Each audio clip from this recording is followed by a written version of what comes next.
strong case for some of these teams out there to start lobbying against NASCAR to allow them to find another common engine supplier to go back building their own engines where they have some quality control in-house. And I know where it comes down to some cost-saving money, but at the same time, it's not really cost-saving if you're blowing engines and putting you out of playoffs and causing you loss of points and point money and eventually championship money. So, I think that, just some of these things, we'll have to watch it over the weekend, but, hopefully we don't have a redo of Las Vegas from just a couple of weeks ago. Yeah, absolutely. But you mentioned engines. I mean, Chevy is absolutely the strongest, most dominant engine in the truck series, wouldn't you say?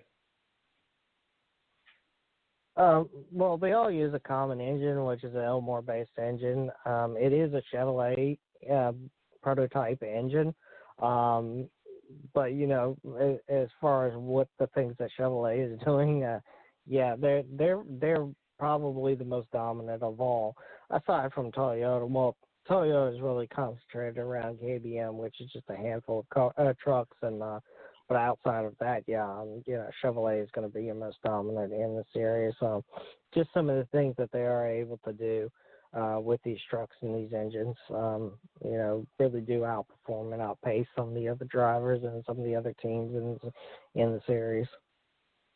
Well, and it carries on over to the Xfinity Series, which is a good segue on to us tonight. The Xfinity takes on the Xfinity. It comes into Martinsville. I still got Notre Dame. I'm going to be doing dual roles tonight at 8:30 between the Notre Dame and Michigan game and the Xfinity race. But certainly Chevy's got two of the engines in the top four, and that's Kyler Reddick and Justin Allgaier.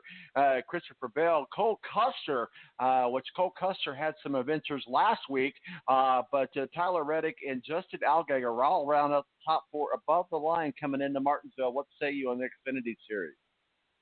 The Xfinity Series is off this weekend, so they'll be back at Texas next week. Oh, did I say that wrong? My fault. I thought it rolled out tonight. No, next Saturday night at Texas. See, that's why you're the NASCAR, the official NASCAR guy. I got too much on my mind. I'm growing a beard here, man. Come on. After this week, we'll have all three series rolling into Texas, ISM, and then finally at Homestead. So this is the last off weekend for any of the series, and that happens to be Xfinity. Those guys get a break this week. I'm going to get off in the weeds a little bit. I mean, I have found this so hard to get used to, this weird schedule of Xfinity not being with the Monster Energy Series and the Truck Series being there, and the Monster Energy Series being off, and just weird scheduling. What is going on, man? Get off my lawn. I don't like change.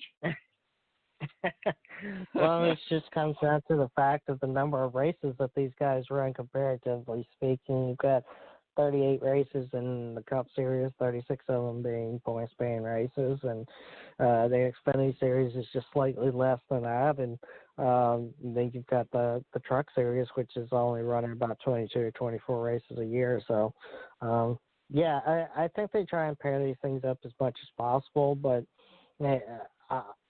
I think going forward, we might have to take a look at separating them even more, especially Truck Series, to be honest with you. They are, those are kind of, the changeover from coming from local and regional racing and the National Series racing. So I think, when you start looking at the Truck Series in the future, I think that, they're going to, and this is just my opinion of it all, is that I think that they should kind of be going over into some different tracks and not necessarily following the Cup Series or the Xfinity Series on a week-to-week basis. And, I know they go to Iowa and they go to Moseport and they go to,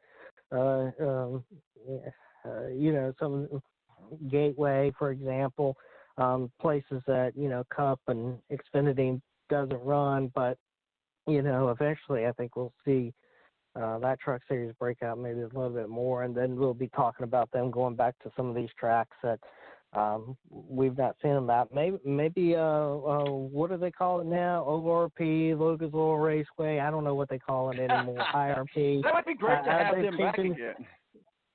Yeah, they've changed the name, but yeah, I think a lot of people would enjoy them coming back, and I mean, I get the case why also the Xfinity Series is over at the big track, but I think a lot of people would also like to see them go back to, IRP at the same time too. Well, one race I do know is going on this weekend, and that's the Monster Energy Series at Martinsville. Break us down what makes Martinsville so good, except for the hot dogs. We know the hot dogs are probably the only reason anybody comes to Martinsville. But other than that, what makes Martinsville such a legendary track? Certainly a short track, a lot of action going on that track as well. Well, it's the only track that's left from the 1947 schedule, so it's been in operation for every year. And even, the 1949 schedule, and even preceded in the NASCAR series in 1947 when it was open. So, this track has been around for, ever since the creation, and that's just been a hard place to race at. It's been short track racing. It's pure racing at its finest. You don't have to worry about aero. You don't have to worry about downforce. You don't have to worry about some of the things that we talk about when we come to the intermediate style tracks or the larger tracks. This is just pure racing, with a great majority of it just being the driver and the ability of the driver to get around a little place like Martinsville. But chaos can happen very quickly. It doesn't take very many laps for the entire field to get strung out there in a single file or a chain all the way around the track. And, that makes it incredibly difficult for the leaders, and makes it incredibly difficult for people trying to run the leader down.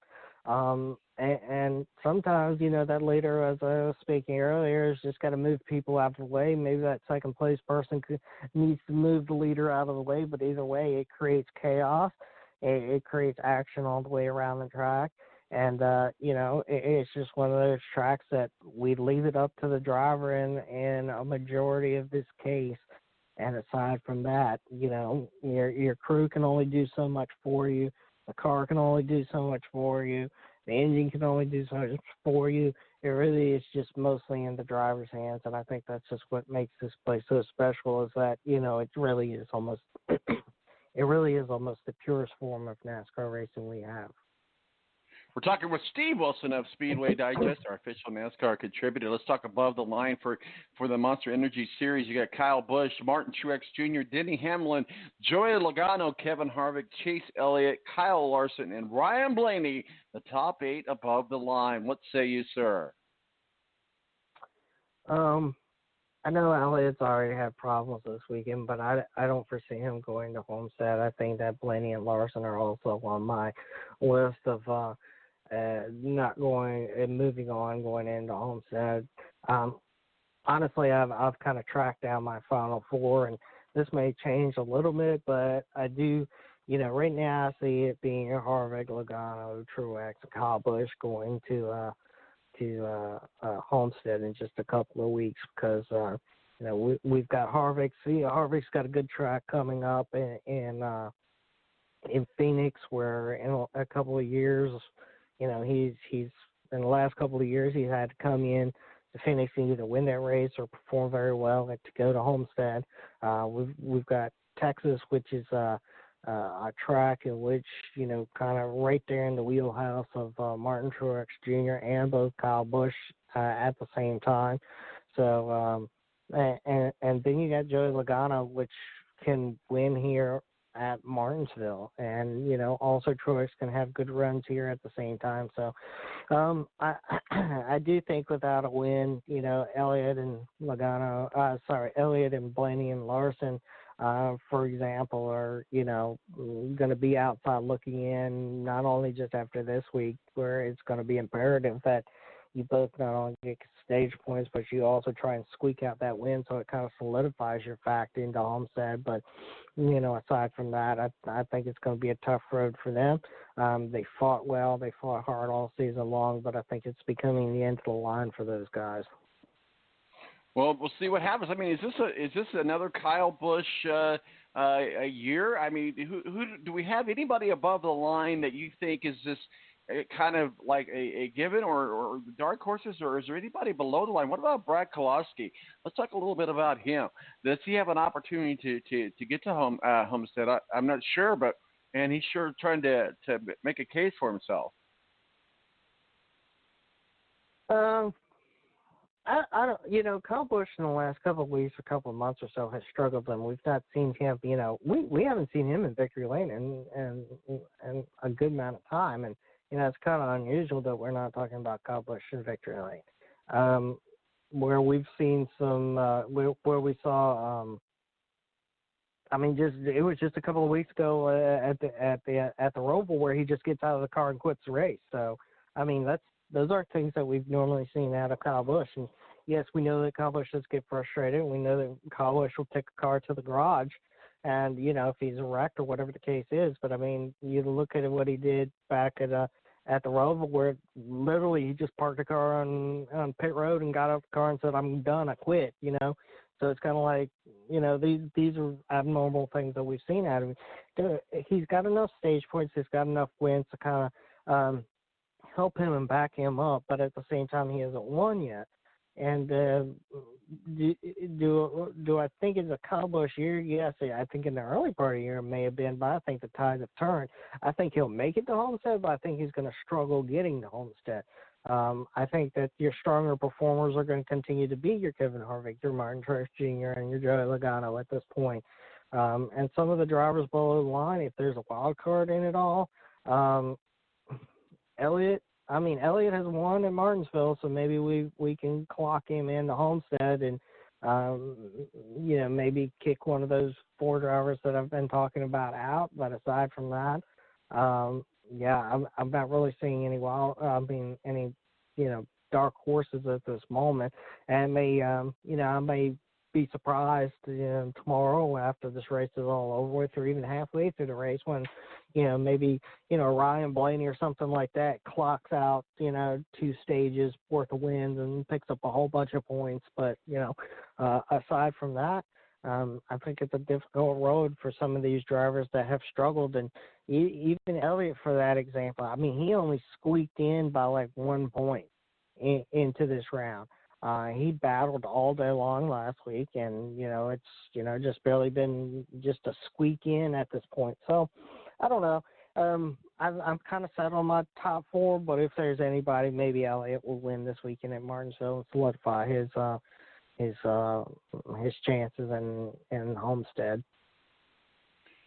He's so young, he probably doesn't even know what a grandfather clock is. But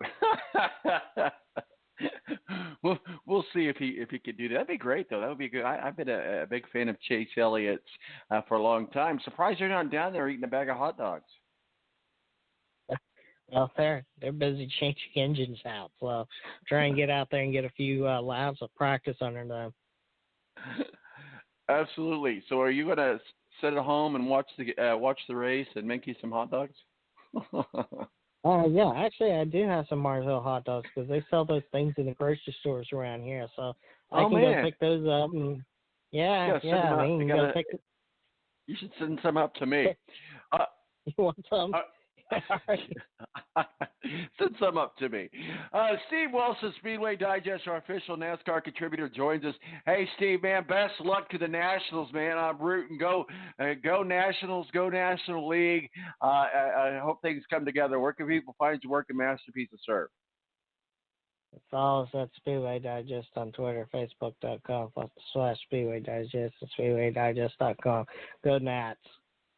Go Nats, buddy. Good luck to you, man. We'll see what happens, man. Thanks a lot. Steve Wilson of Speedway Digest joins us and talking some NASCAR. Of course, he lives down in Virginia, which is huge national territory. So hopefully they can put it together, and we'll see See what see what happens. 917-889-8516. We're about ready to get into the meat of it all, if you will. No pun intended. There's a story behind that, but I'm going to tell you what. Go down to the Martinsville racetrack, get yourself a bag of hot dogs, the best hot dog you've ever had.